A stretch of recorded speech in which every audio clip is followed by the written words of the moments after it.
you never want to see that. But the next man up at Hoos came in and did a great job for us, got us a point, and he did make some big saves. So it's good to see that from him. You guys are looking to stay out of the box to help the penalty kill and its efficiency. They weren't able to do that today. Just what did you see with the kill? I mean, again, it's just the details, and you give a power play like that, a 5-on-3, it's it's not good, and they got special players over there, and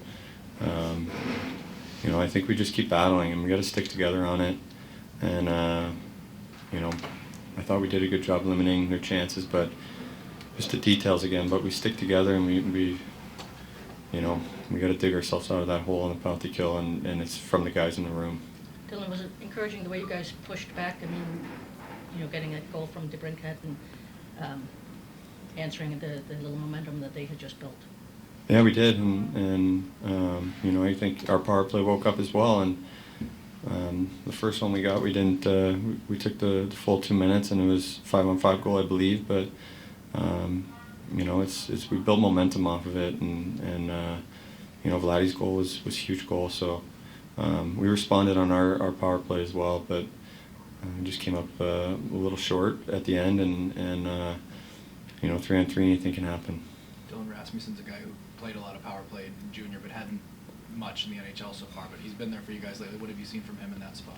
Well, I mean, you understand why he was touted like that coming out of junior, and he's a big body. He does everything right for us. He's a warrior. You see the block he made at the end of the game to get us a point, and I think he's got a great skill set in front of the net and big body. You saw another big guy battling with him, and Ras won the battle, and didn't even touch the puck, so it was in the back of the net before he knew it, and that's what you just love to see it from him, because he does everything right for us, and he's the heart and soul of our team. Well, you guys are 2-1-1 in your last 4.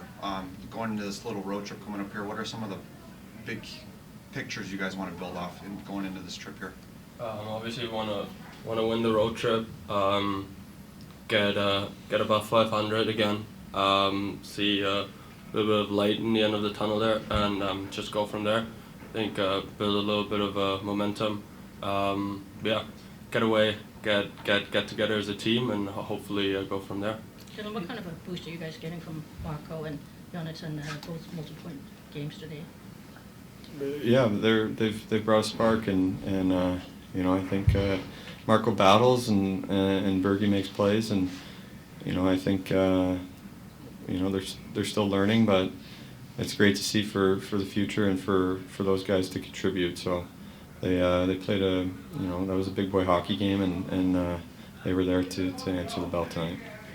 For it's 3-on-3 now, it's become so much more of a possession game. Is that something that players have naturally adjusted to, or is that more coming from the coaches of this is how you're going to play with a lot of the looping back and everything? I think a lot of it is coaching and systems and figuring out what works, and what does work is holding on to the puck. And you saw them; they won. You got to win the face-offs, and I lost 2 tonight, and they held on to the puck, and we didn't touch it much, and when we did, we didn't capitalize and hang on to it as well, and make them defend while they were tired. So it's really about getting your chance, and then usually if they don't, the team doesn't score, it goes the other way, and they get a chance. So it is what it is, but it is very much coached now and systems. So. Well, can you just talk a bit about the difference between Ville and Cam as far as communication and adjustment you have to make, especially when it's in-game, and how that impacts you guys on the back end? It's not really big of a change, to be honest. It doesn't matter who's in there. We just got to make good calls. They both can play the puck. They both read the game really well. Say maybe Cam is a little bit louder, but other than that, I think it's not big of a... It's not a very big deal, to be honest. I mean, you don't really notice any difference. Thank you.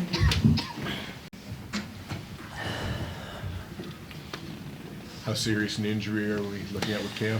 Yeah, I don't know. No report yet, but obviously lower body, and he had to pull himself from the game, so I'll get a better feel probably later tonight into tomorrow. A good start again by you guys. Great start. From there, what took place? Was it special No, teams, or what did you great start. That's probably the frustration of only getting the point is the way we started. And then obviously, penalty kill again. This was different. Obviously, a 5-on-3, got a good tip on it. But then the second one, man, it just missed clear. And I just don't. Those are the frustrating ones because a lot of it has not been structure of late.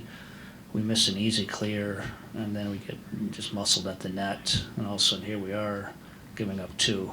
So, and then in like our second period after that, I don't think we responded very well, where we got a little loose. That hasn't been us.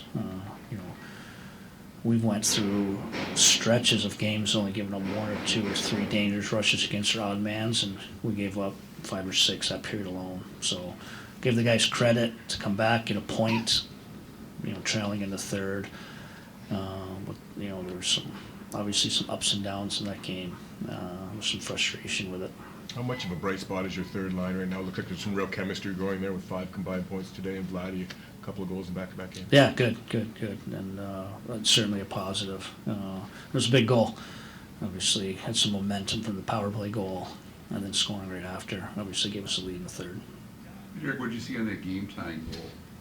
When they tied up? We had a little miscommunication, but I still think we kind of sorted it. We've done a pretty good job of defending their high ice. They're a really good O-zone high ice team, and that's their identity. They look for picks, the moving. So we did a pretty good job all night.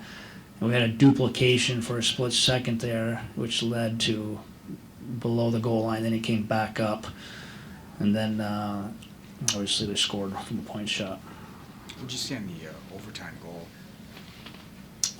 This easy switch, and they scored. Obviously, pretty good shot, getting really post in high there. So, but it was an obvious switch pick, which happens all the time on 3-on-3. I thought we defended it fairly well.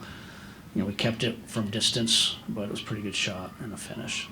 How much is mental resilience a key right now? Because it just seems like you guys can't quite get traction. Traction's a word. I mean, we're sitting here, opportunity today. We take the last handful of games. What are we? 2-1-1, 4-3-1 of late. It just can't get traction. And opportunity. The 3 losses of late. I mean, the Bruins game was there for the taking. Obviously, the other night was there for the taking. Tonight was certainly there for the taking. So we had some good performances in between there. So, yeah, got to stay on it and keep trying to round out our game because you can see flashes of it. Obviously, the first period, some flashes in the third there. Is there frustration that, is the message not getting through on the penalty kill? Yeah, it's talk a about details? good question today because it wasn't a structure today. It was a missed clear. And, Lucas Raymond is going to be an all-star type player in this. He misses a clear. So, we'll give him the message, but, that's just an execution. So, and we got the kills after that. So, it's the frustration of where the penalty kill's at. It's finding its way to sting us. And, again, today was 3v5, and we had an easy clear, which would have killed the penalty. And then we lost the battle on a rebound. Do you ever worry about the results of the penalty kill impacting 5-on-5 play? Oh, there's some huge momentum to it, of course. Yeah. I think probably if you keep the rhythm of our first period, I like our chances to get 2 full points today. But those special teams in there, obviously we're down 2-1 and we lose some momentum. You can see how flat we were the next handful of shifts after their 2 power play goals. Now our power play got us back. So, of course, there's huge momentum with special teams, both good and bad. Does it ever change, the aggressiveness? How much? Because sometimes guys, if you've been letting up goals all of a sudden, you might be a little bit more... I would say there's some hesitation there. You get caught in between, that's when you're going to be in trouble. And we've had some stretches with our penalty kill in which we've been caught in between. Not to get too far ahead, but with the road trip coming up, is Campbell available if you needed to make a call? No, honestly... Yeah. We've had 2 goalies go down in the past week. This one was obviously a little bit not surprising, but I have no idea what our goaltending situation is going to look like. I'll have a better idea in the morning. Did he tweak it during the game, or? Is it- Yes, Okay. tweaked it during the game. So I think the good sign is that he hung in there another few minutes, got us through the power play, then we scored, and then he had to pull himself. Is that something where in game he's communicated that? and then- Yeah, or no, he just communicated through one of our players. Okay. And then obviously, once we scored, it was a little breather Okay. and a little communication with him, and obviously he had to pull himself.